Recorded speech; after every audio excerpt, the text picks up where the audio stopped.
Bom, obrigado a Roberta, obrigado ao Luciano, obrigado a Pamela por aceitar um convite. Bom, vou começar pela Pamela aqui, porque o primeiro episódio do podcast foi com a Pamela. Ela aceitou lá gravar o episódio piloto, não existia absolutamente nada, só existia mato naquela época.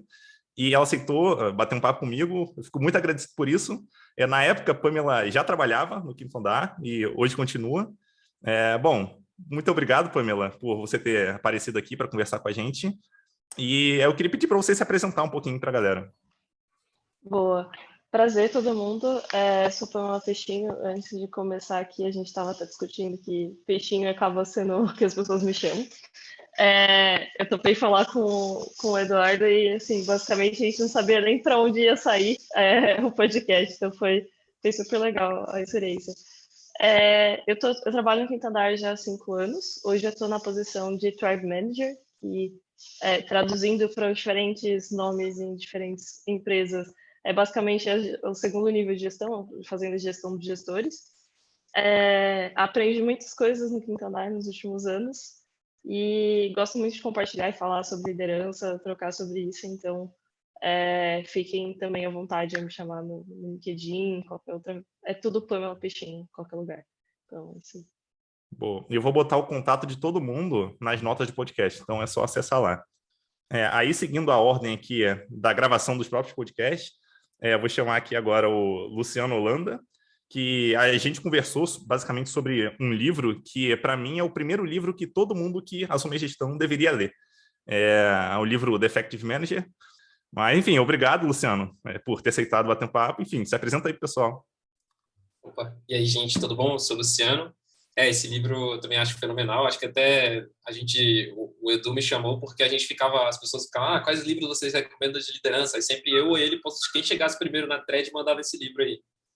Mas, enfim, é um livro fenomenal mesmo, muito bom, introdutório, assim.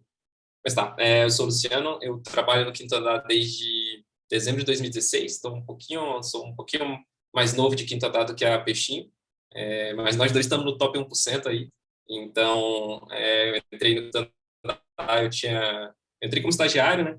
Mas antes de entrar eu tinha uma software house, então eu vendi minha participação na minha software house e vim para o Quinto Andar. E aí eu tinha um período de estágio, eu fiz um período de estágio aqui, um período de estágio na AWS, depois decidi voltar no Quinto Andar, gostei mais dessa vibe de startup aí, da loucura que é ver o negócio crescendo 10 vezes no ano e ter que correr atrás dos negócios que a gente tem que resolver por causa disso. Acabei ficando muito feliz com a decisão, inclusive, e aí agora, mais recentemente, também estou como Tribe Manager, que nem a Peixinho, então isso significa que eu lidero outros líderes de engenharia, e a nossa tribo, ela cuida da plataforma e capacidade dos outros times de construírem UX melhor. Então, a gente tem times lá de Design System, um time que era de Web Performance agora está virando de plataforma web, a gente está levando o assunto de Web Performance mais para perto de Growth. E, enfim, acho que uma característica aí é que eu fiz uma parte da minha carreira como líder focando em front-end, então, lá no Quinto Andar direto, quando alguém precisa desenvolver a carreira de alguém de front-end do Bingo e tal, então tenho bastante para falar sobre isso, sobre SEO, CRM, essas coisas, alguns assuntos mais de quem ficou muito tempo trabalhando com marketplace. E é isso. Agora, apresentando a Roberta, a gente conversou recentemente sobre onboarding. É um assunto também muito importante, assim, se a pessoa faz um onboarding ruim, é bem possível dela querer sair bem rápido da empresa, e isso acaba deixando uma impressão bem ruim da empresa. Então, obrigado, Roberto, por você ter aceitado o convite, conversar com a gente. E, enfim, vou te pedir para você se apresentar aí para a galera. Obrigada, que é isso. Obrigada eu pelo convite. Eu acho super interessante que eu não sou gestora, eu não trabalho como manager, eu não estou na track de gestão da empresa, eu sou contribuidora individual, então eu estou muito animada para aprender e provocar e entender quais são as diferenças de perspectiva, né, que a gente vai ter nesse bate-papo. Eu trabalho como tech lead, que não é, no meu caso, na minha empresa, um papel de gestão, como eu falei, eu não faço gestão de carreira das pessoas, eu tenho um gerente de engenharia, nós temos um gerente de engenharia. Desde 2014 eu trabalho no Stack Overflow, e além de trabalhar no Stack Overflow, de ser, como eu falei, tech lead, lá tech lead é um papel, então fora ser tech lead eu também sou o que agora a gente renomeou para Staff Engineer, né, que seria de fato onde está a minha trilha de carreira, né, dentro da engenharia. E além de ser desenvolvedora e líder de tecnologia, eu sou podcaster e também gosto de falar sobre tecnologia e programação no podcast do pessoal da Alura, que é o hipsters.tech, que não é sobre gestão, mas de vez em quando existe um episódio ou outro que a gente pincela um pouquinho, apesar de eu, particularmente, entender muito pouco de gestão. Boa, e é ótimo ter alguém da trilha técnica, vamos dizer assim, porque a gente tem uma perspectiva diferente, assim, do que, talvez, do que a galera está mais acostumada e tal, então eu acho bem interessante a gente ter essa visão. E, enfim, para começar, eu queria entender, assim, vou começar pela Pamela, perguntando para a Pamela, assim, líderes de equipe, vamos pensar ali em liderança de equipe, né? Líderes de equipe deveriam codar? Se sim, o quanto que eles deveriam codar na sua visão? E assim, eu estou deixando essa pergunta aberta de propósito, porque se vocês quiserem falar mais sobre líderes técnicos ou mais sobre líderes mais gestores, vamos dizer assim, então se vocês quiserem traçar a diferença, então fiquem super à vontade, tá? Mas queria começar essa pergunta com a Pamela, então queria ter a tua visão, Pamela. O que você acha em relação a codar, líder codar na equipe? Deveria, não deveria? Quando ou quanto? Enfim, qual a tua visão sobre isso? Posso começar respondendo? Depende? Não, brincadeira. Mas depende, no fundo depende. Mas, na minha opinião, eu acho que, até puxando o gancho que você falou, eu acho que depende muito da posição daquela pessoa. Então, uma posição de líder técnico, a gente espera que esteja mais próximo ali, de estar olhando para a arquitetura, estar desenvolvendo, mas não necessariamente precisa estar desenvolvendo tudo, porque eu acho que, entrando nessa, eu já vi muitos líderes técnicos acabarem achando que precisam levar o time e pegar as peças mais importantes. No fundo, é o contrário, né? Como que você consegue ser o maior enabler. E aí, quando fala para a gestão, eu acho que, assim, para mim, é tudo quanto você consegue equilibrar os pratinhos. Então, em alguns momentos, você vai ter que estar mais focado ali no pratinho de gestão, às vezes um pouquinho mais ali no tech lead, mas essas coisas têm que estar balanceadas, os pratinhos têm que estar equilibrados. E aí, se a pessoa acaba sendo o ponto de referência para estar ali desenvolvendo, essa pessoa provavelmente está derrubando esses outros pratinhos. Então, às vezes, a pessoa pode estar ali entregando a feature, fazendo um impacto ali para o usuário, mas aquela pessoa que devia estar sendo gerida ali, que poderia estar olhando engajamento e tudo, acaba perdendo aquela pessoa. Então, no final das contas, a conta, você vai estar diminuindo o seu throughput do que aumentando. Então, eu sou muito a favor de entender o cenário, entender o momento do time, entender qual é a entrega, mas sempre pensar que quando você está gerindo aquela pessoa, ou até como líder técnico, ajudando a formar aquela pessoa, você está multiplicando seu trabalho. Então, antes você tinha 2 mãos, agora você tem 5, 6, 8 mãos. Então, eu acho que, para mim, a minha visão é essa. Não quer dizer que não precisa codar nada. Eu acho que a gente tem que só ter essa mentalidade de enablers, assim. Mas você pegar uma coisa que vai ser ali importante para liberar o time, ou você pegar alguma coisa para você ter aquela visão e entender um pouco do que o time está falando. Eu acho que são casos a casos, por isso a resposta genérica que todo mundo usa depende. Essa é a resposta definitiva, né? Melhor do que 42, inclusive. Aí eu queria entender agora do Luciano, em que situações ali, ou quando você imagina que é ok um líder de equipe parar para codar e quando, enfim, ele ou ela, né, deveria estar vendo outras coisas? Bom, eu acho que, na minha visão, pelo menos, a gente tem que reduzir o quanto a gente coda ao máximo, assim. É óbvio que tudo depende da situação do seu time, o time pode, e aí entra algumas situações em que às vezes acaba precisando que a gente entre ali, ou o melhor investimento do nosso tempo é entrar e codar.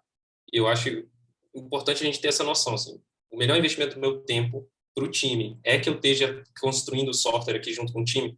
E é muito fácil a gente se enganar nessa resposta, porque normalmente você vem de um background de codar, você vem do background em que isso era coisa que você fazia bem, talvez até por isso você foi visto como uma pessoa que era uma liderança ali. Então, como líder do time, aqui a minha visão é de gestor, né? Então, líder técnico, eu imagino que tenha que entrar um pouco mais, até para as decisões não ficarem muito distantes, talvez, do que está, de fato, chegando no código, né? Mas a minha visão de gestor é que sempre que eu entro para codar, eu estou tirando a oportunidade de outra pessoa fazer aquilo. Então, às vezes, a minha vontade de trazer aquilo lá, por qualquer motivo que ela venha, ela inibe o crescimento das pessoas que estão trabalhando comigo. Então, e aí existem algumas situações, né? Então, no momento crítico que a gente não consegue, de fato, tipo, a gente está em cima da situação e tem que resolver um problema que está acontecendo em produção agora. E aí esse problema está afetando os usuários, a gente está correndo ali para resolver esse problema. Às vezes, vai ser um investimento de tempo que você vai fazer, porque é uma coisa que é one-off, é uma coisa que você resolve ali. Em outros momentos, a gente está, por exemplo, um time muito pequeno e a nossa carga de trabalho de gestão que a gente pode fazer, de fato, para multiplicar o trabalho das pessoas não é tão grande e a gente começa a ter que entrar ali. Mas considero que isso é um problema para você resolver. Você tem que expandir o time até um tamanho que seja adequado para você estar focando nas funções de gestão mesmo. E assim, tem um framework do Shreyas lá, não sei se vocês conhecem esse cara, que é um Product Manager, que chama Radical Delegation. Assim. É como eu penso sobre as coisas que eu tenho que fazer. Assim. Eu separo as coisas em coisas que só eu consigo fazer, ou o time inteiro consegue fazer, e as coisas que são de mais alta alavancagem, mais alto impacto, eu estar envolvido naquelas coisas, e as que são de mais baixo impacto. Então, as coisas que só eu consigo fazer, eu estou sempre tentando empurrar as coisas o máximo possível para coisas que não só eu consigo fazer. Então, mesmo funções de gestão, quando tem alguém com vontade de desenvolver isso no time, eu estou colocando isso na mão da pessoa. Então, codar, para mim, que é uma coisa que todo mundo no time consegue fazer, raramente é um negócio que eu me envolvo.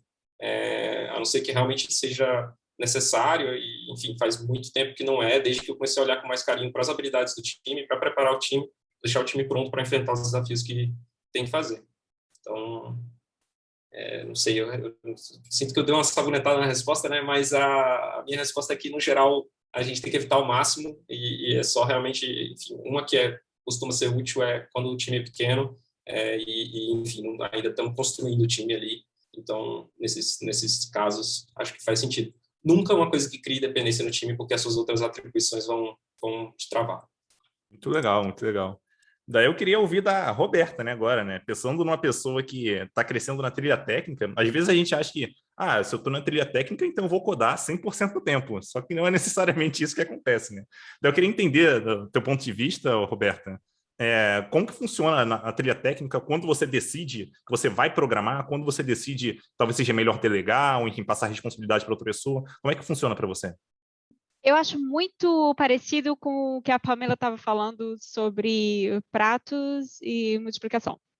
A questão é que na trilha técnica você não tem pratinhos de gestão. Então, você está equilibrando, na verdade, coisas como prestar atenção em o que poderia melhorar a produtividade da equipe, do ponto de vista de ferramental, por exemplo, ou de processo de desenvolvimento, ou de code reviews, etc. e tal. No meu caso, na posição tanto de líder técnico quanto de staff engineering, teoricamente, a gente deveria estar codando ou programando 70% do nosso tempo.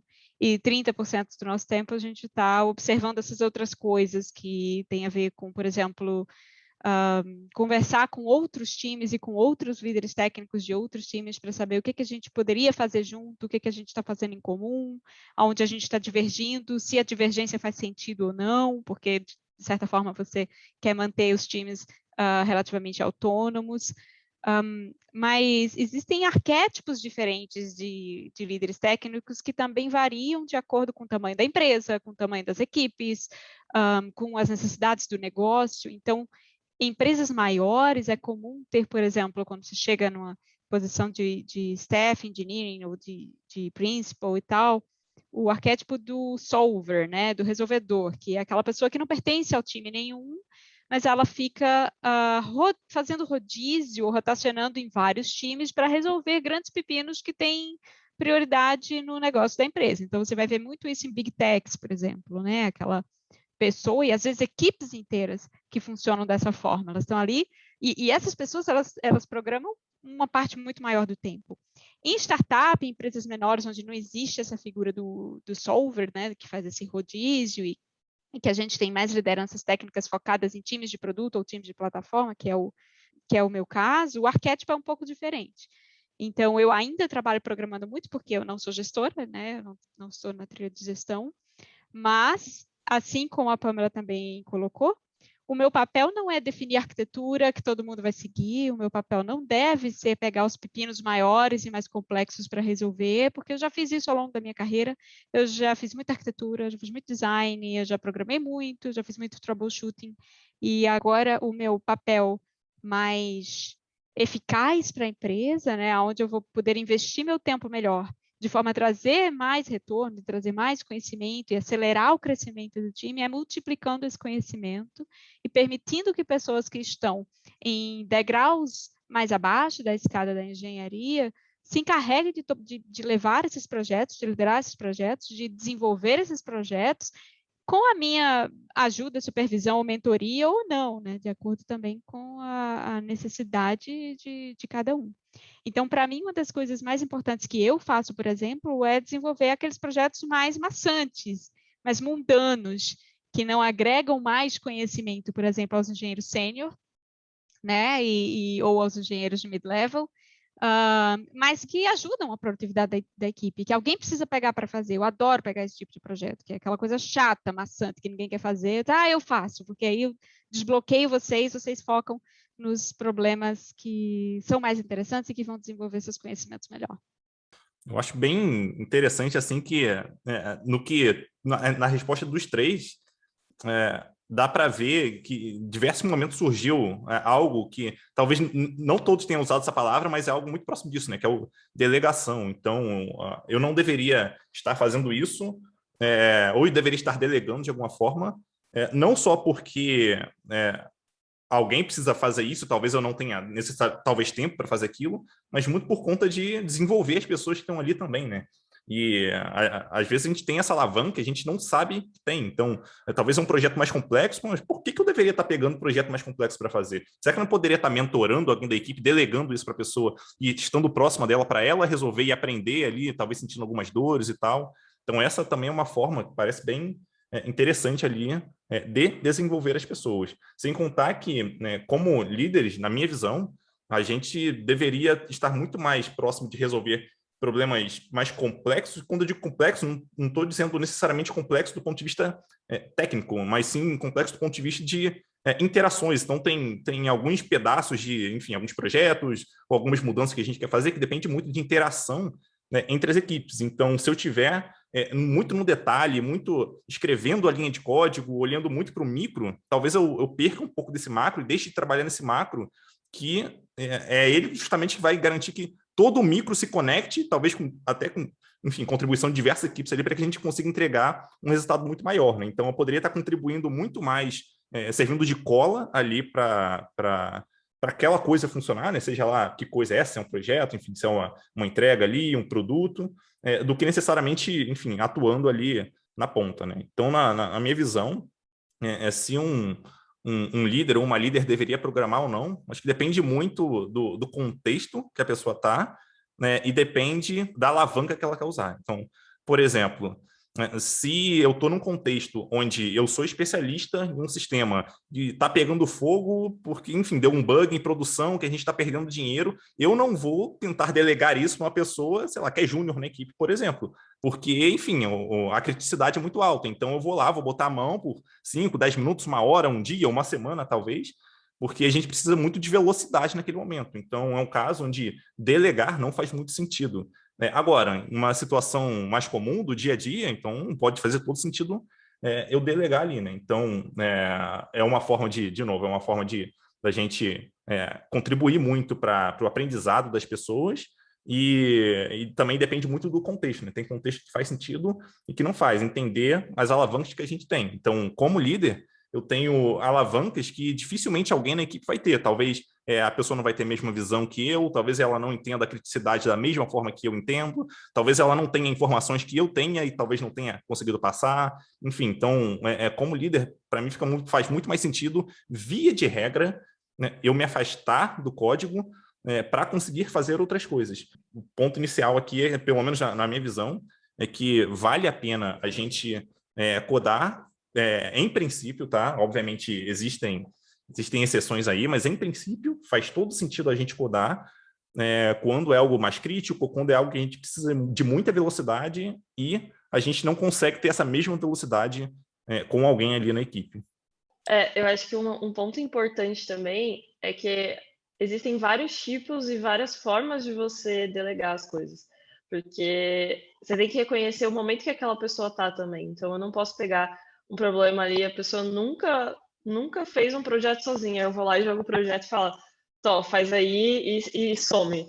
Essa pessoa não vai conseguir performar e depois falar, ela não conseguiu entregar, a culpa é de tal pessoa. Não é assim que funciona. Você tem que conseguir entender o momento daquela pessoa, entender os tipos de formas de delegar. Então, você tem o delegar ali que você acompanha próximo. Tem um frame que agora eu não lembro de todos os nomes, mas são esses tipos de como delegar. Então, você delega ali acompanhando o dia a dia com a pessoa. Você delega e faz um momento para ver o quanto a pessoa evoluiu e dar os feedbacks. Tem aquele que você já deixa bem longe e só vai vendo de tempos distantes e tempos distantes. Então, é entender muito o momento da pessoa estar, o momento do que você vai entregar ali para delegar para aquela pessoa e conseguir fazer um acompanhamento efetivo ali para essa pessoa sentir que ela está evoluindo e não você jogar um problema, essa pessoa sentir que está patinando, que essa pessoa só vai se frustrar, ela não vai estar aprendendo. Então, já vi casos de pessoas que líderes tinham acabado, estavam virando líderes ali, fez isso e aí começa já, não, então deixa que eu pego e faço. Mas não, na verdade você está evitando que aquela pessoa cresça e evitando que você consiga multiplicar seu trabalho. Então você tem que entender como fazer isso de forma efetiva. E aí você pode ler a literatura, pegar aprendizado com os outros, mas no dia a dia ali é que você vai realmente pegar muito o feeling de como fazer isso com casos que vão dar certo e casos que também vão dar errado. Você vai aprender. Então, acho que esse é um ponto importante também. Pô, acho que foi bom você falar isso, que conversa com o que eu ia comentar também. Porque, assim, eu passei por alguns erros aí no começo da carreira, inclusive tenho pena do pessoal que trabalhou comigo quando eu virei gestor, assim, estava bem despreparado, mas eu comecei assim, né, pegando muita coisa técnica ainda para fazer, tipo, eu separei um contexto, ainda deixava algumas coisas para o time, mas eu pegava algumas coisas que eu não deveria pegar, e aí eu, caramba, tô errando nisso, né, tenho que delegar mais, aí eu falei, vou começar a delegar mais, aí eu primeiro começava a delegar de um jeito que eu delegava para a pessoa, mas eu ficava lá dizendo assim, ó, faz assim, ou a pessoa trazia uma solução, eu falava, não é bem como eu resolveria, aí eu falava, não, vamos tentar ir por esse caminho aqui, sabe, que também é ruim, você está delegando de mentira, né? E aí, beleza, eu falei, putz, não, eu tô dando muito, tipo, tô ficando muito em cima de como o negócio vai ser feito, tipo, cheguei a ter um feedback da pessoa que trabalhava comigo, que inclusive ainda bem que eu tive esse feedback, que era tipo, cara, parece que você não confia em mim, sabe? Tipo, você me passou a coisa para eu fazer e fica assim. E aí eu fui lá e errei pro outro lado também. Já passei coisa para a galera e aí abandonei, assim. Falei, não, então, pô, confio em você aí, manda ver. Só que às vezes, eu acho que a chave está no que a Peixinho falou, assim, entender o contexto, né? Principalmente a pessoa, mas também o momento do time, o tamanho do desafio que está ali. Então a gente acaba sendo muito responsável por trazer esse contexto e eu acho que o que é chave é isso, assim, as pessoas têm que ter clareza da direção e dos objetivos que a gente tem e do que significa fazer um trabalho melhor ali. Isso é importante a gente prover, e elas têm que ter capacidade de enfrentar o problema que a gente está entregando, assim. É bom que seja um desafio, mas é bom que seja um desafio alcançável, né? Não pode ser um negócio absurdo. Então a gente tem que, quando a gente quer pegar e dar autonomia para as pessoas na ponta, assim, acaba que a gente precisa muito entender que precisa muito desenvolver as pessoas na ponta. Então, tanto desenvolver quanto dar clareza. Então, tipo assim, faltava esse link aí. E demorou algum tempo para eu fazer assim, inclusive desculpa aí todo mundo se alguém estiver me ouvindo, enfim, mas acho que hoje em dia eu estou um pouco melhor nisso, assim. A gente vai aprendendo sempre. Eu não sei quais são os erros que eu vou falar no próximo podcast que eu estou comentando que eu vi agora, mas pelo menos esse eu acho que eu já passei. O que eu costumo dizer é que esse é um erro bem comum, inclusive, é que delegar não é uma ação binária. Assim como até confiança não é uma ação binária. Então, eu não vou, de um momento para o outro, confiar 100% na pessoa, ou não vou delegar 100% de uma responsabilidade para a pessoa. No começo, a gente vai aos pouquinhos. Então, no começo, talvez eu confie pouco, porque eu não trabalhei com a pessoa ainda e tal, e conforme ela vai entregando os resultados, então vou confiando mais, vou delegando mais, enfim. Até que chega um ponto que eu confio tanto na pessoa que eu já sei que eu nem preciso mais falar do problema para ela. Ela já vai encontrar o problema sozinha, vai resolver, só vou ficar sabendo depois que a pessoa resolveu, eu nem vou ficar sabendo, né? Então, delegar e confiar é algo que exige um processo. Então, existe um tempo que a gente precisa intencionalmente colocar esforço ali para a gente ir aos pouquinhos e não jogando, mas ir delegando isso de fato para a pessoa, né? Até que chega o ponto que a gente não precisa mais estar próximo. Mas aí eu queria voltar já ir para o segundo ponto, né? Que a gente falou de programar ali e tal, mas eu queria me afastar um pouco mais agora e, em vez de falar de programar, queria pensar em decisões técnicas. Daí, queria começar com a Roberta, que, enfim, está na trilha técnica, eu queria a visão dela nisso, que até que ponto faz sentido a pessoa que está mais na liderança, ou no teu caso aí, né, que está numa posição que já não é mais de programadora na equipe, até que ponto faz sentido você tomar decisões técnicas ou delegar isso para a equipe? Enfim, qual papel que você acha que uma pessoa na liderança, seja liderança do lado da gestão, liderança no lado técnico, deveria exercer aí em relação a decisões técnicas ali da equipe? Eu acho que depende muito dos tamanhos dos projetos e de como esses projetos conversam, por exemplo, com outros departamentos, com outros times e com outras organizações, no meu caso.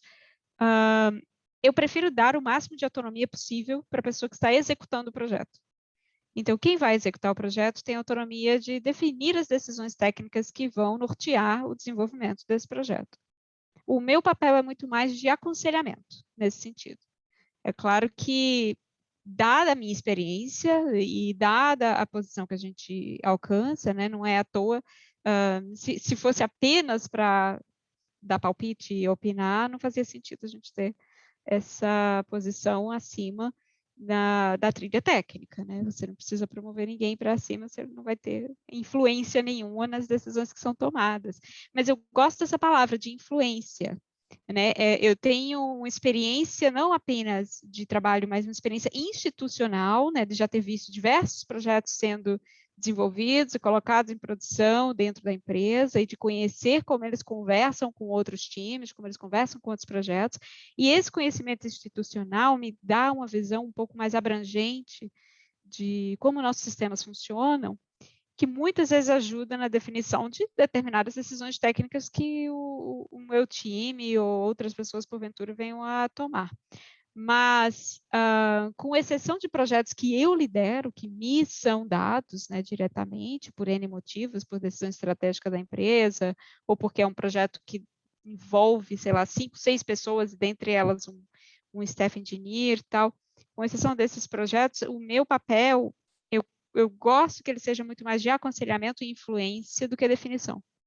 Porque, mais uma vez, eu acho importante que as pessoas tenham experiência tomando determinadas decisões técnicas, eu confio nas decisões também do meu time, mas eu entendo que existem pontos cegos que eu posso ajudar a cumprir. Mas eu acho que isso é muito mais um papel, de fato, de liderança técnica de uma trilha técnica do que de uma liderança de gestão de engineering manager, né, de tecnologia. Eu ficaria, particularmente, um pouco mais desconfortável se o meu gestor, o meu engineering manager, me dissesse ou tentasse ter um papel em decisões técnicas. Da mesma forma que eu influencio, ele pode querer influenciar, porque, afinal de contas, os nossos gestores tendem a ser pessoas que têm um background técnico também, né? Existe uma importância de pesquisa, né? A gente sabe hoje que tem uma pesquisa da Harvard que fala que funcionários tendem a ser muito mais felizes quando eles acreditam, pode nem ser verdade, mas quando eles acreditam que os seus chefes conseguiriam fazer o trabalho deles, né? E essa motivação é importante. Eu acredito que o meu chefe poderia fazer o meu trabalho, mas o trabalho dele é outro e o meu trabalho é o meu trabalho, né? Eu ainda gosto de saber que eu tenho autonomia de ter a palavra final nas decisões técnicas que eu tomo, e eu gosto também que o meu time sinta que tem a mesma autonomia, muito embora, se eu quiser tomar uma decisão, é mais bem visto, dado que eu estou na trilha técnica da empresa. Muito legal. E aqui eu estou assumindo que quem estiver na posição de gestor da equipe, gestor ou gestora da equipe, tem um background técnico, porque se não tiver, aí a contribuição técnica não faz o menor sentido, né? Falar sobre decisões técnicas e tal, mas é bom mencionar. Daí eu queria entender, né, do ponto de vista do Luciano, pensando ali numa pessoa que está na posição de gestão, né, agora.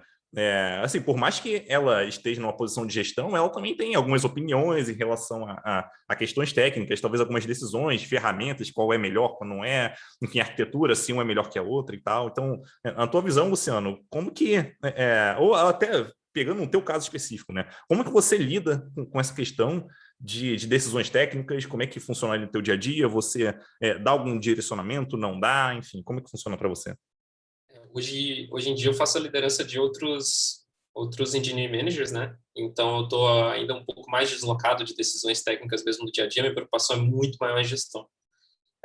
Mas mesmo quando eu estava no time, a minha política sempre foi que a gente tem que trabalhar principalmente no contexto que as pessoas têm e que elas estão tomando as decisões entendendo o que é importante no problema que está sendo resolvido, assim. E o conteúdo em si, tipo o caminho, a minha ideia ali não é, eu nunca entro na discussão técnica para poder eu tomar a decisão. Eu acho que sempre, assim, eu não vou dizer nunca. Depois que eu comecei a entender o meu papel melhor, daí para frente eu não entrei mais, né? Minha preocupação é muito mais que, cara, as pessoas consideraram os problemas que a gente pode ter aqui, consideraram o caminho, e óbvio que quanto mais o pessoal vai ficando mais senior ali no time, eles até têm capacidade de identificar problemas que eu não tinha pensado, assim. Então, é muito mais trazer um contexto e a preocupação, assim, levar em consideração que o time vai durar mais do que aquele quarto e olhar um pouco mais para frente, entender o contexto do que a gente está resolvendo, entender, tipo, o impacto daquilo em outras coisas que a gente tem ao redor, mas principalmente isso, assim, trabalhar o contexto.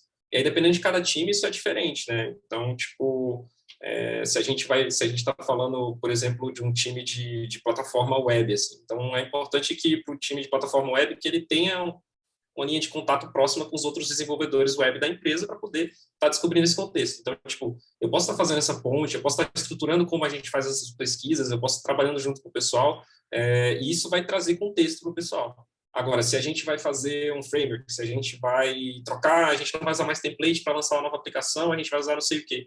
Tipo, isso tudo tem que ser decisão do pessoal que está ali. A máxima é que quanto mais envolvimento, né, mais, tipo, comprometimento do pessoal com a decisão tomada, assim. Então, tipo, se você toma a decisão e você passa para o pessoal, é natural as pessoas se comprometerem muito menos com elas. Então, eu tento evitar isso ao máximo e deixar a decisão mais na galera. Só dizer assim, putz, esses são os critérios de sucesso, isso aqui é um trabalho incrível nesse sentido.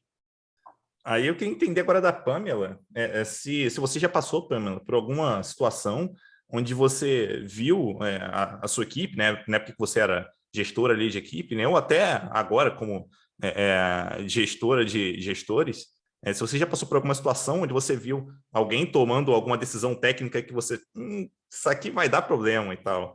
Se você já passou por isso, como é que foi e tal? E, enfim, se você não passou, enfim, como é que seria para você lidar com isso? O que você faria nessa situação?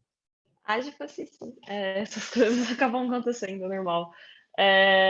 Eu acho que, assim, falar de algumas experiências que eu tive, a primeira coisa é entender o racional, porque eu acho que uma coisa, como a gente não tá ali no dia a dia, às vezes aquela coisa de primeiro tom, assim, putz, não é o caminho, mas às vezes você não entendeu o racional todo. Então, acho que a primeira coisa, às vezes, é a gente abaixar aquilo ali do, putz, eu tenho experiência, já sei que isso aqui não vai dar certo, e entender o racional, porque aí, além de você entender e aprender coisas, você pode até evoluir tecnicamente com aquelas pessoas, para entender todo o racional daquilo, às vezes tem coisas que você não estava vendo, ou tem pontos que você vai realmente identificar ali, putz, aquela pessoa não está vendo aquele ponto, então eu preciso mostrar aquele ponto, e aí eu acho que muito na linha do que o Roberto e o Lu passaram fazer perguntas e não dar as respostas. Então, não é sair falando assim, não, isso aqui não está certo porque vai dar ruim aqui, aqui, aqui, mas é trazer as perguntas que vão estimular aquela pessoa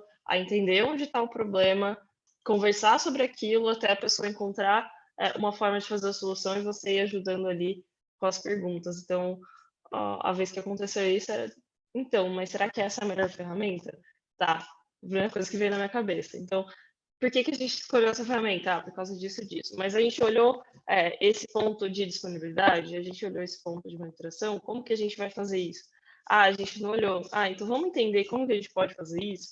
Então, a gente começa a partir ali das perguntas para entender o racional, e às vezes, dependendo da pessoa, do nível, às vezes você não vai nem precisar falar o resto. Na hora que você fizer alguma pergunta ali, a pessoa, putz, não vai dar, ou a gente vai ter que fazer assim, assim, assim. Então, acho que separando aqui, sendo bem objetivo, primeiro entender todo o racional, não sair falando se você não tem certeza daquilo ainda. Fazer as perguntas que vão estimular as pessoas a chegarem nas respostas. E se você, eu acho que adicionando uma coisa, se você talvez não saiba se aquilo é o melhor, você tem só aquele gut feeling, porque com o tempo de experiência você pega aquele gut feeling de será que é ou não é? Não necessariamente você precisa parar, estudar tudo aquilo e querer resolver você ali de trazer a solução também. Utilizar as pessoas que estão ao seu redor. Então, eu sei o nível ok de front, mas eu sei que se eu chamar o Luciano, se eu chamar outra pessoa que está ali na empresa que está olhando para isso, vai com certeza conseguir me dar muito mais inputs ali. Então, conectar essas pessoas também. Então, acho que muito do que a Roberta falou ali também é fazer a ponte muitas vezes. Então, acho que, no geral, essa foi a minha experiência e o que mais deu certo até agora. Legal, legal. Cara, posso só adicionar um ponto? Eu acho Manda aí, que manda aí. isso que a Pamela começou, a Pamela, até chamei de Pamela, tá? Aqui a Peixinho começou falando, acho que é fundamental, assim. A gente tem sempre que partir de um ponto de vista de curiosidade. Tipo, raramente as coisas, né, quando a gente está construindo software, elas são... a gente tem certeza que é um caminho ou é o outro. Normalmente tem trade-offs e às vezes a gente está considerando que esse caminho é melhor por causa de um trade-off que a gente considera que existe ali, né? E nesse caminho eu estou priorizando aquilo, né, em função daquilo, e a pessoa está priorizando a coisa errada. Mas muitas vezes a pessoa enxergou uma coisa que você não enxergou. E a forma como a gente reage, principalmente quando o pessoal está num momento vulnerável, que nem apresentando uma coisa que eles estão mostrando ali, ou tipo uma ideia nova, ou um caminho para uma solução, assim, a forma como a gente reage é fundamental para manter os comportamentos que a gente quer nas pessoas, assim. Dependendo do como a gente reage ao que as pessoas estão falando, a gente pode acabar dando sinal de que fazendo as pessoas ficarem mais aversas a risco, assim. Então, tipo, a pessoa está trazendo uma ideia de solução para o problema, e você já corta de cara, e você está sempre sendo a pessoa que está cortando as ideias das pessoas, ao invés de trabalhar em cima delas, as pessoas vão trazer menos ideias, é natural, assim, tipo, porque ninguém gosta de ficar sendo cortado frequentemente ali no caminho. Então, isso eu acho que é muito importante. A gente sempre partir do ponto de vista de curiosidade, entendeu? Mesmo que você vê muito claramente que, cara, não seria assim que eu resolveria esse problema, eu acho que esse caminho vai colocar a gente numa situação difícil, você dizer, por que você acha que esse é o caminho? Tipo, essa não tem sido a minha experiência, que esse é o melhor caminho para esse tipo de coisa, porque, às vezes, realmente, a pessoa está debruçada no problema, você não está debruçado no problema. Então, tipo, se você já assume que o que está na sua cabeça está certo, é perigoso. Então, isso aí é fundamental. Às vezes a gente, sem querer, manda um sinal que vai contra tudo que a gente fala. A gente fala, eu quero que você traga mais coisa, eu quero que não sei o que, e tudo que a pessoa traz, a gente vai lá e corta cedo, assim, sem entender, né? Sim, sim. E eu vou puxar, eu ia comentar essa mesma coisa, Luciano, que você falou, por um acaso. Mas aí eu vou puxar até para um lado mais humano agora, que, assim, um negócio que eu reparei ao longo da minha carreira é que seres humanos tendem a ter certeza de muitas coisas que não deveriam ter certeza. Então, às vezes, a gente tem certeza que se fizer aquela funcionalidade, com certeza vai ser bom para o usuário, ou se a gente usar aquele novo sistema, com certeza vai ser melhor para a empresa, por aí vai. Então, a gente costuma ter muita certeza de coisas que a gente talvez não deveria. E o problema de ter muita certeza é que se eu, como líder, eu chego com muita certeza em relação a alguma coisa, para mim, aquela resposta já é certa. Então, a minha tendência de ouvir outras pessoas vai ser muito menor, logo de cara, tá? E pode ser até pior do que isso. Porque se eu tenho certeza absoluta que aquela é a decisão certa, então a tendência de eu querer impor aquilo ali vai ser muito maior. Então a discussão não vai ser para eu entender o que está acontecendo, vai ser para eu colocar a minha visão e eu quero que aquilo seja implementado. E até pela posição que a gente está de liderança, a tendência é que isso tenha um peso muito grande e as pessoas tendem, não necessariamente isso acontece, mas existe uma tendência das pessoas aceitarem só por conta da nossa posição. Não, tudo bem, tipo, meu líder falou isso, então ele deve saber o que ele está falando, então não quero discutir, não quero ser demitido, não quero ser demitida, então, enfim, vai ser isso aqui. E, em muitos casos, essa não é o melhor caminho para a gente seguir ali, né? Eu acho que complementar isso, assim, um aprendizado que eu tive também, e aí pode ser do código, pode ser na arquitetura, pode ser num documento que a pessoa está colocando. É importante a gente reconhecer também o que é realmente necessário e que talvez esteja saindo do escopo do que é o jeito que você faria. Porque a gente sabe a forma ali que a gente já fazia, e aí para mim, a divisão do must para o nice to have. Às vezes você vai querer forçar ali o nice to have, que não é necessário. Aquilo ali é realmente a forma que você pensa, que você costumava fazer. Então, é importante também entender, putz, isso aqui é realmente must, isso aqui, se for para produção, vai dar problema, a gente precisa entender esses pontos, beleza. Mas se não, você pode dar exemplos, pode falar e comentar, mas sem tentar achar que tem que ser exatamente do jeito que você vai estar fazendo, porque isso vai cortar também a criatividade das pessoas e tudo isso que vocês já falaram. E um outro ponto que eu gosto de mencionar também é que, por mais que a gente esteja 100% correto, então vamos assumir essa hipótese, tá? Então eu, como líder, estou 100% correto naquela decisão de tecnologia, ou seja lá no que for. Tudo bem. Agora, se a equipe depende de mim para estar 100% correto o tempo todo, é bem provável que eu acabe me debruçando em cima disso e deixe de fazer outras coisas que alavancariam muito mais os resultados da equipe. Então, na minha visão, as decisões da equipe deveriam estar ali algo em torno de pelo menos 80% boas, porque esses 20% que estão sobrando, 20% ou menos que estão sobrando, eu consigo compensar focando, trabalhando em outras coisas, ou recrutando pessoas, ou, enfim, desenhando uma estratégia para a equipe, ou trabalhando com outras equipes para que a gente consiga entregar um projeto. Então, quer dizer, existem muitos outros pontos que conseguem, aí até com bastante folga, superar esse pedacinho que está faltando para o 100% ideal, vamos dizer assim. Isso assumindo que eu estou 100% certo, que provavelmente não é uma verdade. Daí eu vou para uma pergunta que a gente recebeu aqui. Não tem o nome da pessoa, então eu não sei quem perguntou, então eu vou ler aqui. A pergunta é: como vocês estão visibilidade do que estão fazendo? Quando deixamos de programar, isso fica mais difícil e liderados podem pensar que estamos delegando e não trabalhando. Quem quer começar essa aí? Eu não sei quem quer responder, mas eu acho que é engraçado já delegando e não trabalhando já é uma coisa boa dessa pergunta, né?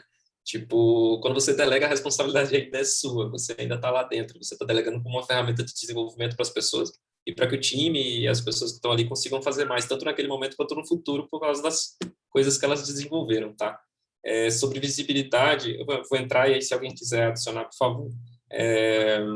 Eu não me preocupo tanto com isso, assim, em geral. Eu acho que quando acho que é um sinal de que aumentou um pouco a burocracia quando a gente começa a se preocupar mais com a ótica do trabalho que a gente está fazendo do que com o impacto do trabalho em si. Eu acho que é importante dar visibilidade do que é importante a galera saber que você está fazendo e do que impacta eles. E até aí só isso, mas isso é tipo a ponta do iceberg do que é o seu trabalho como líder normalmente. Assim, uma série de coisas que você deve estar fazendo que as pessoas não vão ver. E aí tem coisas em que as pessoas podem adicionar e que tem um valor em elas saberem, coisas que só você consegue fazer atualmente, mas que vale a pena você desenvolver alguém para fazer, vale a pena você explicar como você resolveu e mostrar isso para o pessoal, mas sempre vai ter uma parcela das coisas que o pessoal não vai ver mesmo. E tudo bem, assim, quando as coisas estão funcionando bem, estão correndo bem, são provavelmente um sinal de que você tem um líder bom, não 100% de certeza, mas é um sinal aí. Tipo, até o Edu tem aquela frase lá de que se um time que está performando mal sempre tem um líder ruim, né? Mas o time que está performando bem pode ou não ter um líder ruim. Mas, enfim, acho que é isso. Complementando o que o Luciano falou, acho que e até mostrando um outro lado também, eu fiz um trabalho com quando eu estava como squad manager do meu time, e agora eu estou começando a fazer com a minha tribo, que é deixar claros os papéis, porque eu entendo o ponto ali da ótica e realmente não é para você estar mostrando seu trabalho, é para você estar fazendo seu trabalho. Mas é importante também que todo mundo que está ali com você, trabalhando com você, e às vezes até de linhas diferentes de trabalho, então produto com engenharia, design com produtos, etc. É importante que as pessoas saibam o que é esperado de você e da sua posição. Por quê? São objetivos ali também. Então, inclusive, fun fact, eu saí falando com todos os skip levels, né, todos os liderados dos meus liderados, perguntando o que eles achavam que era a minha posição. E assim, veio todo tipo de resposta, menos que era fazer a gestão dos gestores, porque na cabeça deles os gestores não precisavam de gestão. Então, e aí é muito importante você alinhar as expectativas, porque é ali que você vai conseguir tirar inputs e até, putz, eu acho que você devia estar olhando para isso aqui, eu acho que eu senti isso aqui. E talvez não vai ser um feedback super estruturado, que é conseguindo ter a visão geral, porque geralmente as pessoas estão com uma senioridade menor que você, mas na hora que você alinha as expectativas do que é esperado do seu nível, do que é esperado da sua posição, as coisas acabam fluindo mais, você consegue ter inputs mais valiosos ali do seu dia a dia e das posições das pessoas. Então, é importante você não estar se preocupando com a visibilidade, mas se preocupar com o que as pessoas esperam do seu trabalho também para ter feedbacks.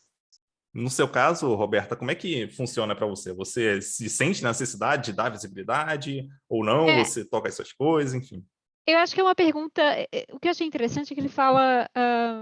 A preocupação é com visibilidade para os liderados, né? A pessoa que pergunta fala especificamente: liderados podem pensar que estamos delegando e não trabalhando. Então, a visibilidade para baixo, não para cima, né? Como fazer com que as pessoas que eu estou liderando, gerindo, percebam o trabalho que eu estou fazendo. Eu acho que tem muito a ver com o que o Luciano falou. No meu caso, evidentemente, as pessoas que eu lidero, a gente trabalha muito junto, porque a gente discute constantemente tecnologia, processos, como fazer alguma coisa, que ferramenta usar, a gente faz pair programming, então essa preocupação é um pouco diferente, mas é porque eu programo. A pergunta também reforça, né, que está falando quando deixamos de programar, isso fica mais difícil, que eu concordo.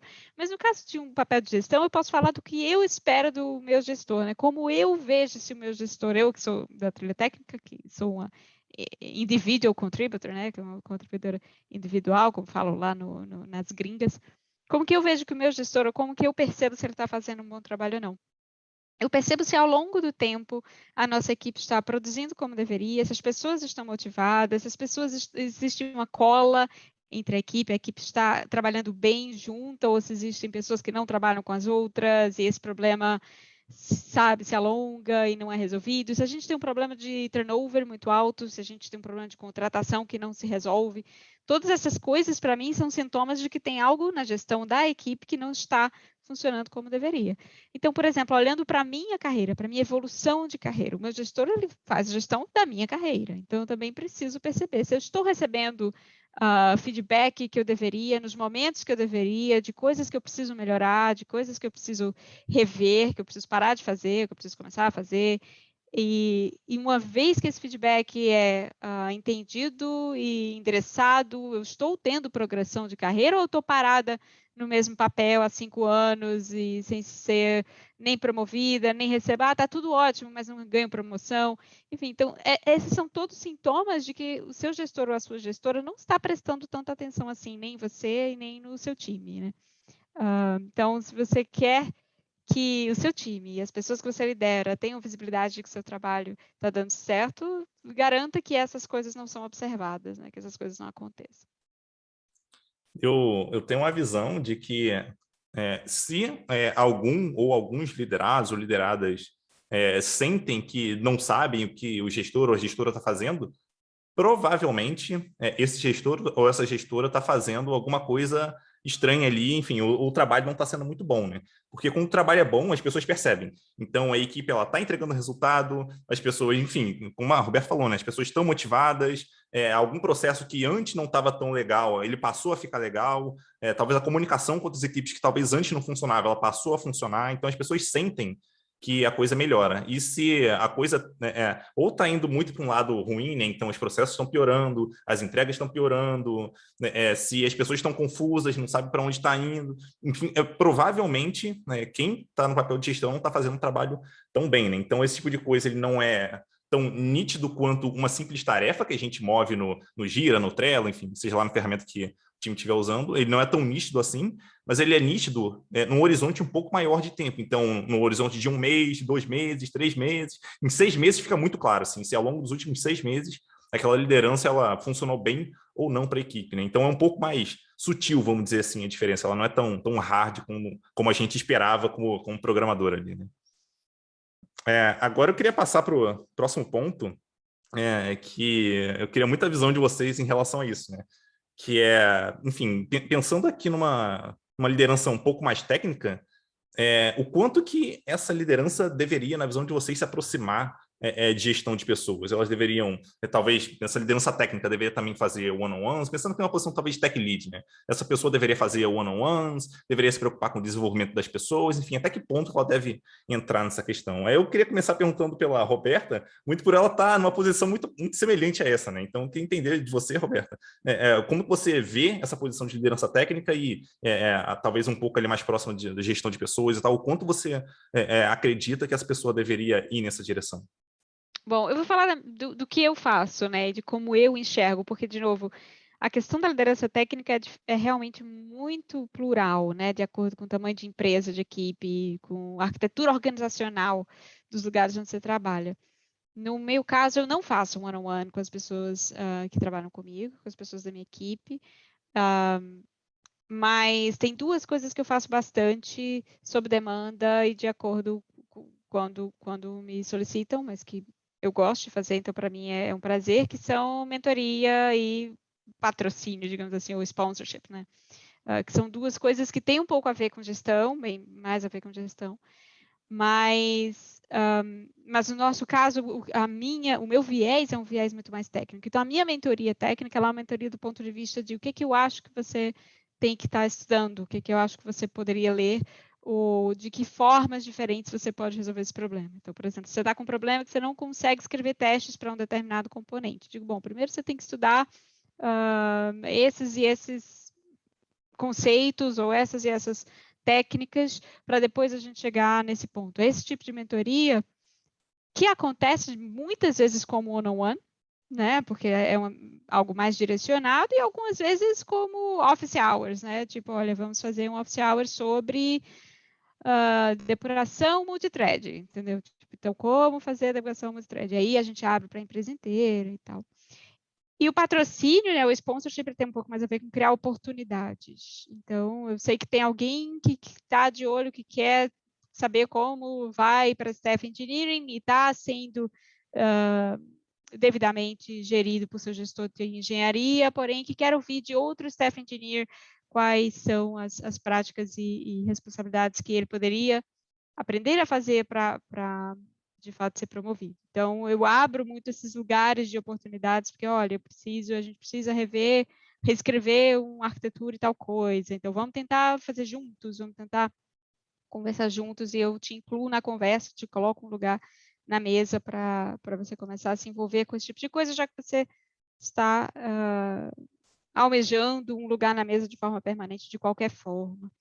Mas e aí, fora essas questões de mentoria, que é mais one-on-one, e de sponsorship, tem várias coisas que eu gosto de fazer. A gente já falou muito sobre onboarding, né, Matos, que eu acho que é muito rico quando é feito por uma pessoa técnica, quando é feito por um individual contributor, ao invés de um gestor que consegue incluir a pessoa que está sendo onboarded, né, a nova desenvolvedora, nas suas práticas diárias, porque é a pessoa que está no dia a dia fazendo algo parecido com o que você faz, e entrevistas e eventos para fora da empresa, né? Fazer development branding, que é outra coisa também que eu gosto de fazer, né? De falar, fazer palestras, de fazer podcast, enfim, de qualquer forma de divulgação de como a gente trabalha, de como a gente faz nosso trabalho, que são responsabilidades, se você para pensar, um pouco menos de desenvolver, né, um pouco menos técnicas e mais de multiplicar, mais uma vez,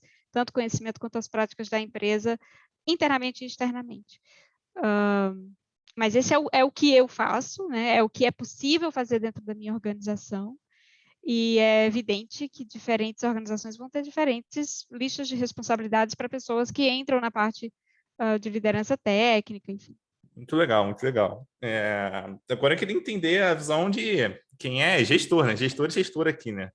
Vou começar perguntando para a Pamela, o que para Peixinho, enfim, o que você imagina que quem está numa posição ali mais de liderança técnica deveria pensar, enfim, de um lado mais em termos de humano, né? Então, essa pessoa deveria se aproximar e fazer one-on-ones, na sua visão? Essa pessoa deveria, por exemplo, ajudar liderados, não liderados, né? Mas, enfim, pessoas que estão ali trabalhando com ela, deveria ajudar talvez, enfim, em relação a desenvolvimento de algumas soft skills, não sei, comunicação, estou chutando aqui, né? Então, essa pessoa deveria olhar para isso também, ou você acha que talvez ela devesse olhar mais para a questão técnica, delegar isso, talvez para a gestora da pessoa, enfim, como é que você enxerga isso?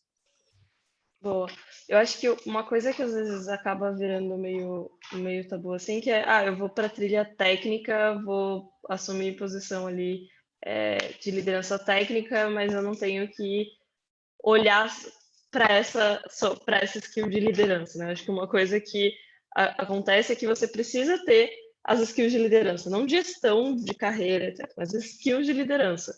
Então, e isso você vai conseguir desenvolver ali fazendo no dia a dia. Então, lendo todas as outras coisas, mas o importante ali é que no dia a dia você consiga ter essas ações com as pessoas. Então, se há um time ali que está com você direto e você está ali no dia a dia, não necessariamente você vai precisar de um ritual para conseguir ajudar essas pessoas a se desenvolverem ali tecnicamente. Mas aí isso depende também. Então, o Roberto falou até do caso da pessoa que está em outro lugar da empresa que quer conversar com você. É uma mentoria, uma conversa que você não vai estar fazendo a gestão daquela pessoa, mas você vai estar expondo a sua experiência e compartilhando a sua experiência. Então, acho que a minha visão é um pouco...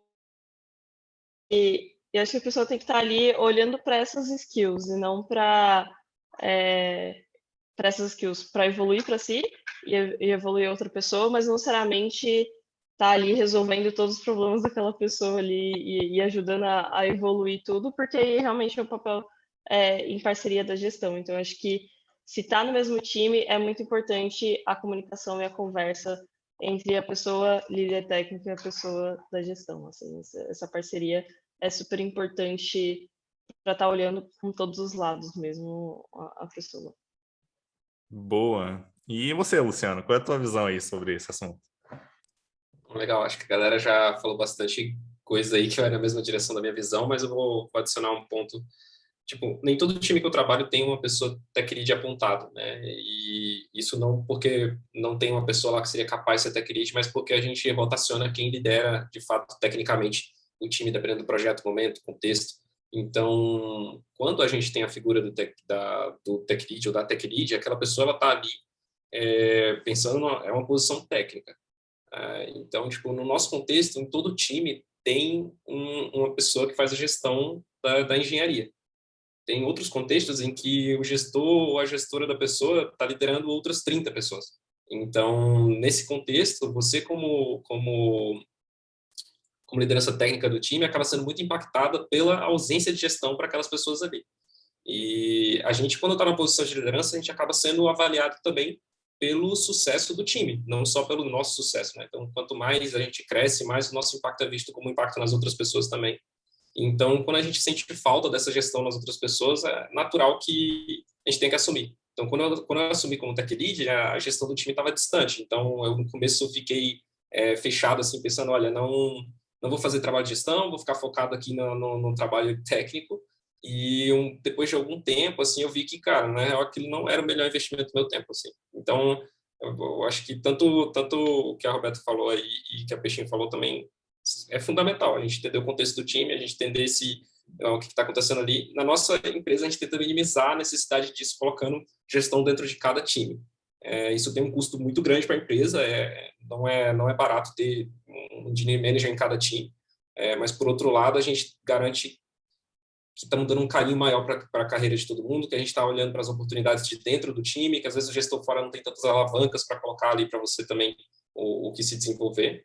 E então acaba isso reduzindo a necessidade daquele de entrar na parte de liderança. Sobre o one-on-one específico, eu acho que os peers deveriam fazer one-on-ones uns com os outros frequentemente, porque eu particularmente gosto bastante da troca, assim, acho que cria confiança, mas também não é uma coisa que eu enforço no time, né? Não é uma coisa que estou lá dizendo, você tem que fazer. Mas eu sempre acho bom. Boa. Eu acho que tem alguns pontos que eu gosto muito de mencionar, né, nessa situação. A primeira é que vale entender as potencialidades da pessoa, né? Onde a pessoa é boa. Então, por exemplo, se eu sou um líder técnico, mas eu sou um ótimo ouvinte, por que eu não usaria essa habilidade para ajudar meus colegas? Para mim faz todo sentido usar isso, né? Obviamente, desde que a pessoa queira fazer aquilo e tal. Então, né, se eu tenho algo que eu posso usar e que agrega valor, e por que eu não usaria, né? Mesmo que não esteja 100% atrelado à minha posição técnica, vamos dizer assim, né, nesse caso.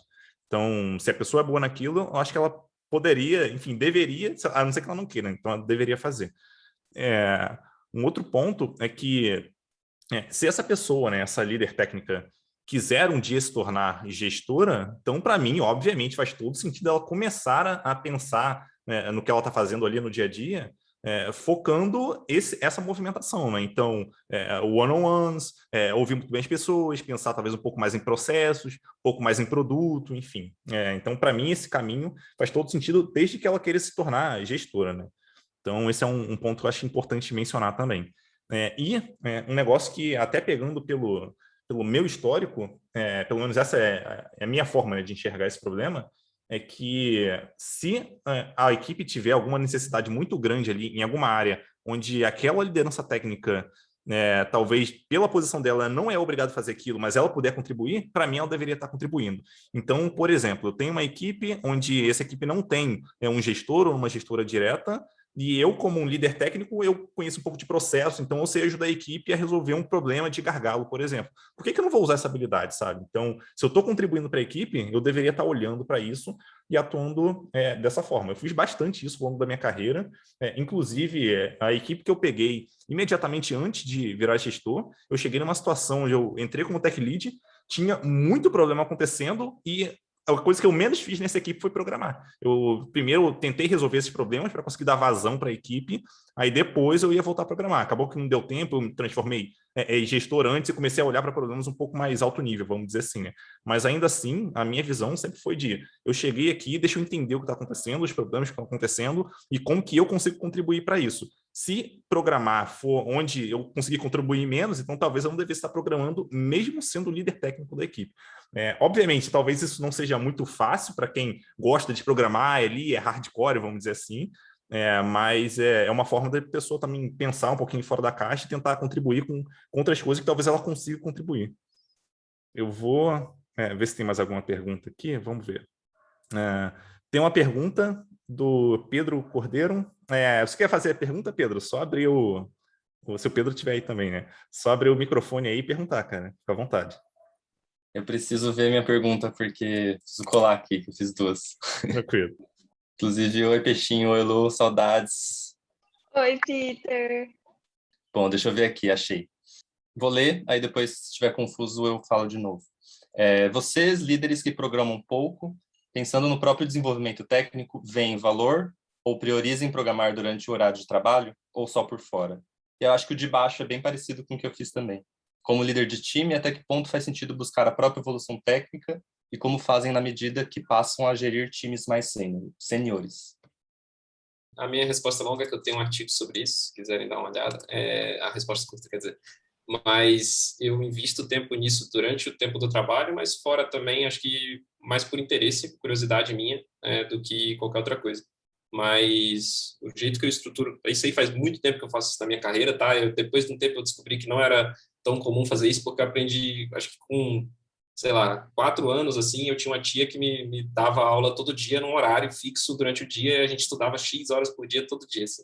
E aí, desde que eu construí minha carreira, eu sempre, e até antes, durante a faculdade, durante o colégio, eu sempre tive uma rotina de estudo diária, que eu pegava alguma coisa que eu tenho curiosidade, uma coisa que eu tenho interesse e eu estudo.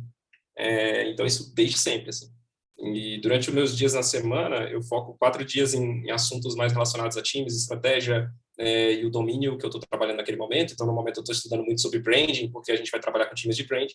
E um dia por semana eu dedico para alguma coisa técnica. Quando eu estava num papel mais... E, óbvio, tudo depende do momento, tudo depende do contexto que eu estou.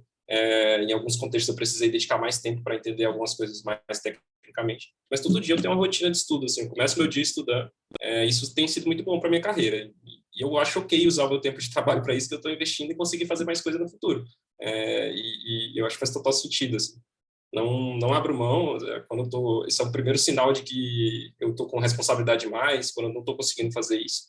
Então, eu invisto tempo nisso, sim. Eu acho que se paga muito. Quanto mais a gente investe no nosso conhecimento ali, mais tem juros compostos, porque um negócio que você aprendeu atrás combina com o negócio que você aprendeu agora e, enfim, isso faz bastante diferença. Assim. Então, Sim, mas eu entro mais no detalhe no como eu faço isso nesse artigo que eu mandei aí para vocês.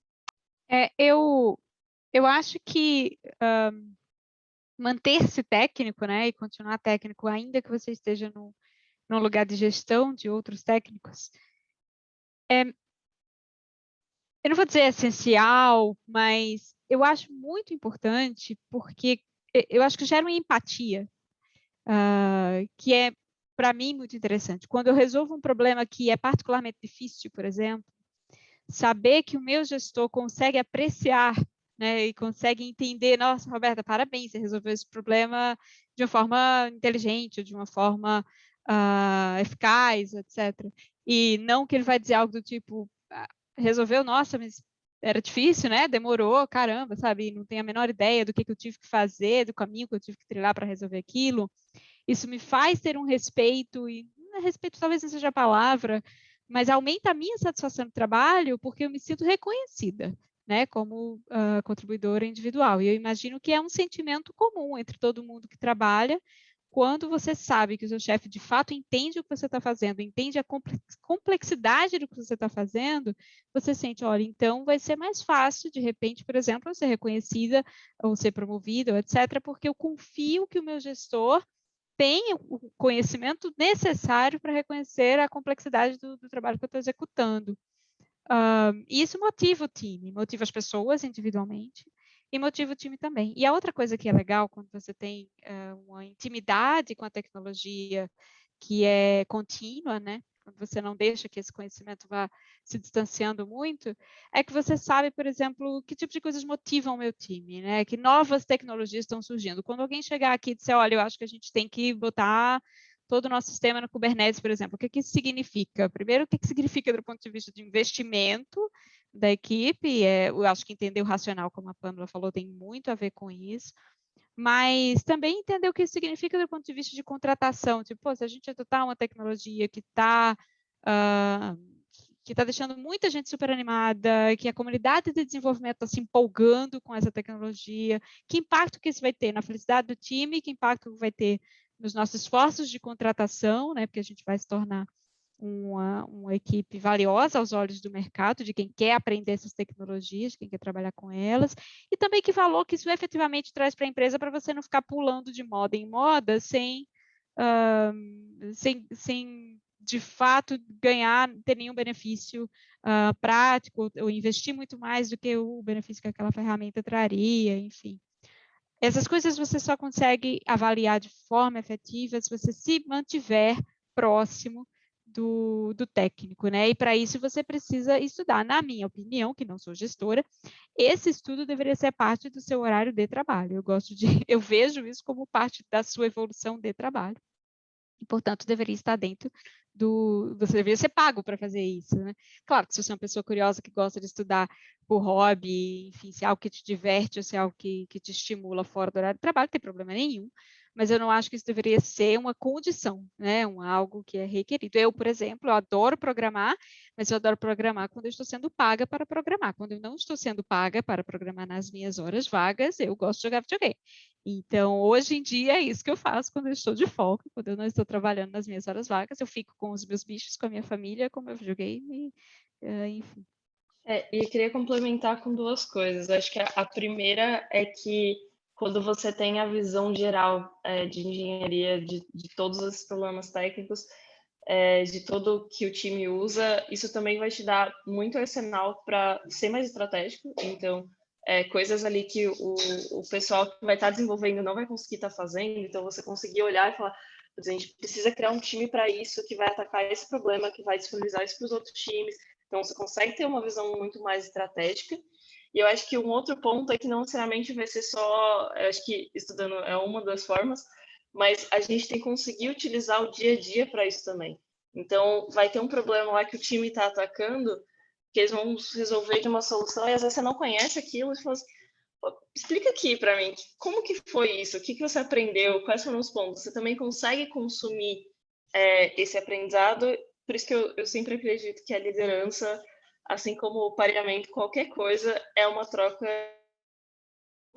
Então, assim como tem pontos ali de formação de time, de gestão, de hunting, de outras coisas que eu estou olhando e que eu consigo ajudar, eu consigo ensinar as pessoas.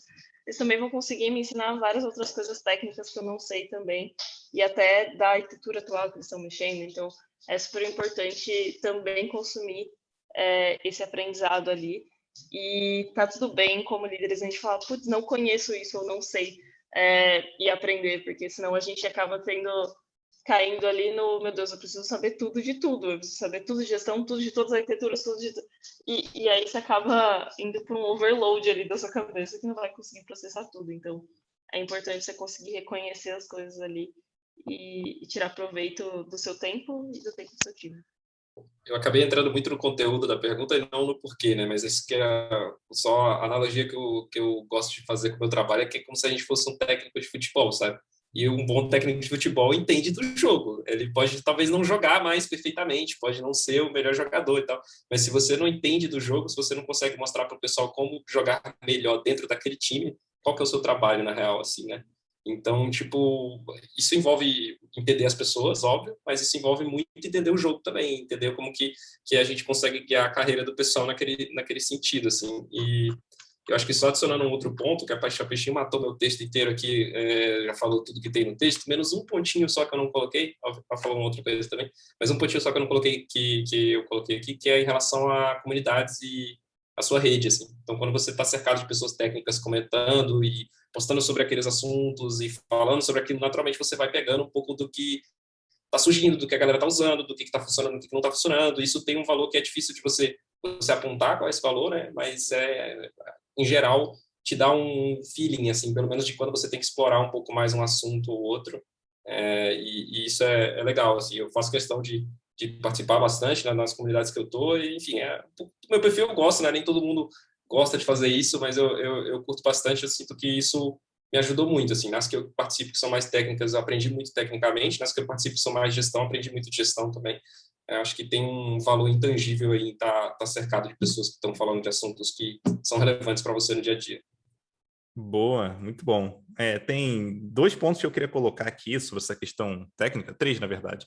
O primeiro, bem rapidinho, que é sobre quanto mais baixo o nível da gestão, mais próximo do técnico a gente deveria estar. Então, se eu acabei de me tornar um gestor de equipe, por exemplo, então eu ainda preciso de um contato técnico muito grande para ter noção de se aquela equipe está evoluindo tecnicamente numa direção que é interessante ou não, né? Aí entra nesse segundo ponto, que é, como líder, eu não necessariamente eu preciso de estar próximo o suficiente para, enfim, definir tecnicamente todos os detalhes. Mas eu tenho que ter uma boa noção de se a equipe está numa direção boa ou não, porque se ela não tiver, alguma coisa eu preciso fazer.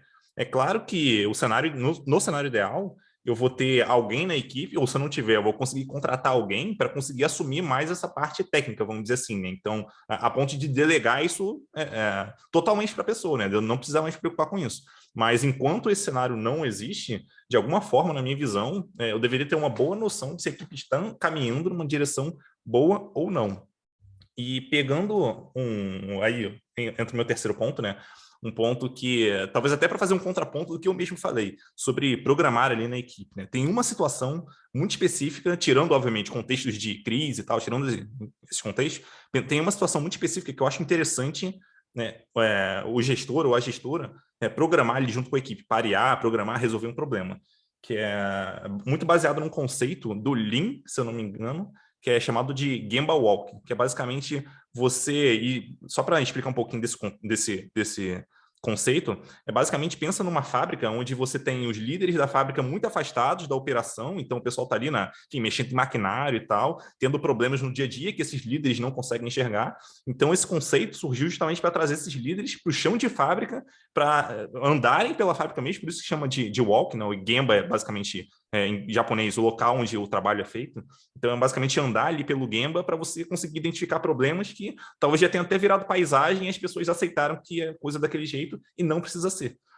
Então, na minha visão, existe esse caso específico onde um gestor, uma gestora, um líder consegue sentar junto com a equipe, parear, ver com que a equipe resolve um problema ali mais técnico, para entender se a equipe está passando por alguma situação onde está usando uma ferramenta que não é adequada, ou onde tem algo que poderia ser simplificado se a equipe priorizasse uma tarefa que vai levar, sei lá, 2 dias para ficar pronto, algo muito simples, e que essas pessoas já meio que aceitaram aquela situação, né? Então, nesses casos, eu acho bem interessante, de tempos em tempos, isso não precisa ser frequente, a pessoa que está na liderança se aproximar mais da equipe, no detalhe técnico mesmo, ver, enfim, as linhas de código ali, talvez programar junto com a equipe de fato, para ver se esse tipo de coisa está acontecendo ou não, se tem algum espaço de melhoria muito óbvio da posição de quem está na liderança, que talvez não seja mais tão óbvio para quem já se acostumou com aquilo ali. Para finalizar aqui, o nosso tempo já está acabando, eu queria ir para o último tópico, que é, basicamente, eu queria pedir para cada um dos participantes aqui, né, dos participantes painelistas, né, a Pamela, a Roberta e o Luciano, para trazerem alguma situação de algum erro que vocês cometeram, assim, que foi muito grande na visão de vocês, e quais aprendizados que vocês tiveram com esse erro, na expectativa de que esses aprendizados sirvam para todo mundo que está aqui assistindo a gente, né. Então, eu me adiantei nessa daí, né? Eu já falei um monte aqui lá no começo, mas eu acho que para o que é relevante aqui, com o técnico, com a engine manager e o papel da gente, acho que volta naquilo que no comecinho, quando eu virei manager, assim, eu pegava muita tarefa para atacar, que era parte do trabalho do time, assim. E eu acho que isso foi muito ruim, porque eu deixei de fazer outras coisas que só eu estaria lá fazendo naquele momento, sabe? Então, tipo, pessoas que estavam trabalhando comigo ali acabaram tanto perdendo aquelas oportunidades, todas as coisas que eu fiz. Eu entendia como coisas extra ao trabalho do time, eu estava agregando ao contexto técnico do time, adicionando monitoria, adicionando observability nos serviços que a gente tinha, configurando alarmes, fazendo coisas assim que não estavam dentro do contexto do time, mas aí quando chegou para o time se desenvolver, cadê aquelas coisas para fazer? Assim, eu tinha investido esse tempo todo em fazer aquilo, e assim, deixei de fazer outras coisas fundamentais. Tipo, chegou de deixar clareza de expectativa para as pessoas, deixar assim, olha, o que eu espero de você, o que significa fazer um bom trabalho, de estar lá junto com o pessoal que estava se desenvolvendo, até pessoas que eu sabia que estavam num momento de carreira crítico, assim, e difícil, e uma coisa ela conversa um pouco com a outra, assim, as dificuldades do trabalho de gestão e ter essas conversas difíceis com a galera acaba empurrando a gente para uma zona confortável do nosso trabalho, sabe? Então, tipo, para mim, nessa época aí, a zona confortável era codar, e com o tempo isso foi evoluindo, né? Quando eu virei agora gestor de gestores também, a minha zona confortável é resolver problemas dos times. Só que, de novo, toda vez que eu vou lá e resolvo o problema do time, eu estou roubando a oportunidade de quem é o gestor do time ou a gestora do time de fazer a mesma coisa ela. Então, meu trabalho virou outro. Meu trabalho é desenvolver a carreira dos gestores aqui, é desenvolver a capacidade deles, é fazer eles conseguirem ter resultados melhores. E, assim, assume-se, né, que eu fui promovido, se for da boa decisão, o trabalho de squad manager eu estava fazendo bem, né? Então, tipo, já estava confortável para mim, é real que estava mesmo, assim, já era no nível que eu estava conseguindo conduzir mais de um time tranquilo, então isso aconteceu. E é isso, assim, a carreira de manager inteira, eu acho que qualquer carreira, na verdade, a gente passa por isso. Nosso papel, ele evolui, e o que a gente sabia fazer antes é confortável, e a gente começa a fazer muito daquilo e pouco do que é, de fato, o nosso novo papel, pelo menos por um período, assim. E é isso, assim, tipo, por mais que eu tivesse a skill de feedback, a skill de delegação, a skill de não sei o quê, eu não estava aplicando meu tempo do jeito correto. Então, enfim, depois eu fiz eu não valorizava o trabalho de gestão suficiente nessa época para poder olhar para o meu trabalho de gestão e falar, putz, isso aqui é o que eu tenho que fazer, isso aqui vai gerar um valor absurdo, tanto valor quanto o trabalho técnico. E, eventualmente, agora vendo o impacto do trabalho, eu sei que é importante. E estou tentando diminuir o ciclo de tempo que eu fico cometendo esse erro, porque evitar 100% é difícil, assim, porque realmente cada coisa nova que a gente aprende é muito difícil para a gente, né? Tem uma barreira muito grande e um investimento muito grande. Então, só elaborei o problema que eu já tinha falado, né? Mas, enfim, eu tenho muitos artigos sobre erros que eu cometi. Depois posso mandar para vocês também. Acho que eu já listei uns 15 lá. Mas, enfim. Tá, eu tenho uma longa lista de fracassos em vários empregos, inclusive, né? Em vários momentos de carreira também. Como líder técnica, eu vou citar 2, que eles são parecidos. no meu emprego anterior, a gente, antes de existir toda essa nomenclatura de Tech Leads e Staff e Engineering Manager lá em 2012, 2011, onde a gente tinha Júnior, Pleno, Sênior, especialista ou coordenador e depois gerente, eu trabalhava numa equipe de 12 pessoas e que, teoricamente, eu era coordenadora. E ali, umas coisas que, olhando para trás, eu hoje faria diferente, por exemplo, é ter conseguindo trabalhar com todo mundo da mesma forma, né? A gente sempre acaba se aproximando mais de algumas pessoas e essas pessoas... eu acho que eu tinha uma mentoria muito mais próxima de algumas pessoas do que outras. E eu gostaria hoje, se eu pudesse voltar naquela época, de ter tido uma liderança um pouco mais uniforme, no sentido de ter me dedicado da mesma forma para todo mundo, para ter conseguido ajudar a evoluir a carreira de todo mundo da mesma forma. É algo que, olhando para trás, eu acho que eu teria feito diferente. E hoje, como líder técnica, de novo, também de uma equipe relativamente grande, talvez o meu era um problema de cunho diferente, mas algo que eu ainda preciso trabalhar, que eu ainda erro, não é algo que eu errei e não faço mais, é uma dificuldade de dizer não, às vezes. Assim, não de dizer não, mas de dizer, neste momento não posso fazer. Como eu trabalho num ponto muito de interseção entre várias outras equipes, mas também outras organizações dentro da empresa, né? Departamento de marketing, departamento de produto, departamento de customer experience e tal, eu acabo me tornando uma pessoa fácil de pedir as coisas, né?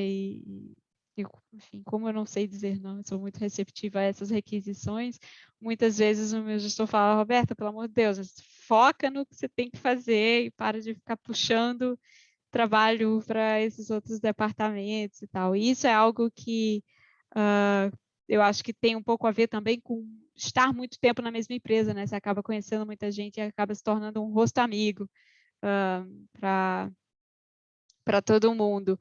Então, tem um pouco menos a ver, talvez, com liderança técnica, mas um pouco mais a ver com essa questão de quando você se torna uma pessoa de certa influência, as pessoas se acostumam a vir para você, né, para pedir certas coisas. E saber dizer não ou saber dizer, vou para o meu gerente de produto priorizar, vou colocar para quem quer que cuide do backlog priorizar, mas não eu aceitar cegamente e fazer, é algo é um problema com o qual eu ainda tenho que resolver. Basicamente, o primeiro time que eu assumi, eu rodei e o time estava rodando super bem, mas eu não criei um time auto-organizável. Eu estava criando um time que tinha dependência ali ainda de processo, que eu puxava todos os rituais, eu puxava todas as coisas. Então, um aprendizado ali, inclusive dos rituais técnicos, é que isso acabou causando um efeito ali no time. E outro que eu aprendi também foi quando comecei a formar as pessoas ali, eu acabei afastando muito do técnico. Aí chegou um momento que eu percebi que eu estava até muito longe. Então, eu tive que fazer o caminho de volta ali para perceber e encontrar qual era o meu nível ali de adaptação para conseguir estar próxima, mas também não sumir e não estar próximo demais ali de acabar pegando o trabalho das pessoas. Eu acho que esses são dois assim que eu vejo que realmente foram bem importantes para mim. Legal, legal. Eu vou puxar um meu aqui, que eu escolhi esse especificamente, né? Obviamente, cometi muitos erros também. Vou pegar esse porque eu imagino que outros líderes possam sofrer do mesmo erro que eu sofri, né? E que eventualmente acabo sofrendo. Então, eu costumo dizer que, como gestor, né, eu tenho 4 grandes responsabilidades, né? Ou tento centrar minha gestão em 4 pilares, vamos dizer assim. Que são os pilares de pessoas, produto ou negócio, né, processo e tecnologia, tá? São esses 4 pilares. E são basicamente 4 pratinhos que estão rodando ali e que, se a gente não olhar para algum deles, é muito possível que ele caia, tá? Então, às vezes a gente acaba olhando muito para o pratinho, por exemplo, de processos e vira, vamos dizer assim, um Scrum Master, um Agile Coach ali na equipe, e acaba deixando a tecnologia ir para um lado muito ruim, né? E a gente não estava olhando para aquilo, então as pessoas tomaram decisões ali que, por um acaso, eram ruins, talvez sejam pessoas mais júniores, enfim, estou chutando algumas possibilidades, né? E isso, enfim, acaba acontecendo. Então, isso é comum. E eu já cometi um erro, foi um erro até razoavelmente recente, de olhar muito para o pilar de pessoas e processos e esquecer dos outros pilares, né? De tecnologia e de negócios. Tecnologia, a gente não chegou a ter um problema, vamos dizer assim, mas em negócios, sim. Acabei me afastando dos negócios, do negócio, né, da parte de produto, e não entendendo por que muitas coisas estavam acontecendo ali, regras de negócio, e isso fez muita falta, assim, né, no momento seguinte, né? Então, quer dizer, né, eu me afastar do produto e do negócio acabou sendo uma péssima decisão.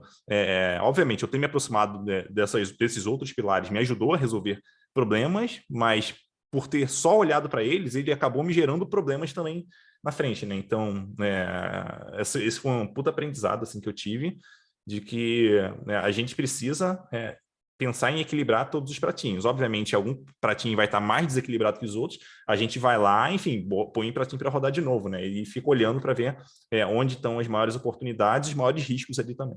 Então, esse foi um erro aí que eu cometi. Eu imagino que outros líderes também cometem esse erro, então fica aí a dica para olhar para todos esses pratinhos e entender em qual deles você deveria estar atuando em cada momento, né? De novo, falando dos pratinhos. Tecnologia, pessoas, produto e processos. Bom, vou finalizar por aqui, o nosso tempo acabou. Obrigado a todo mundo que participou aqui, seja como espectador ou espectadora, seja como painelista aqui, conversando com a gente, enfim, passando aí a visão de vocês, toda a experiência de vocês. Muito obrigado e até a próxima. Obrigado, Pamela, obrigado, Luciano, obrigado, Roberta, obrigado a todo mundo que estava assistindo aí. Thaís, Vitor Rampazzo, Tatiana Navarro, Rodrigo Miyashiro, acho que é isso. Enfim, muito obrigado a todo mundo e até a próxima.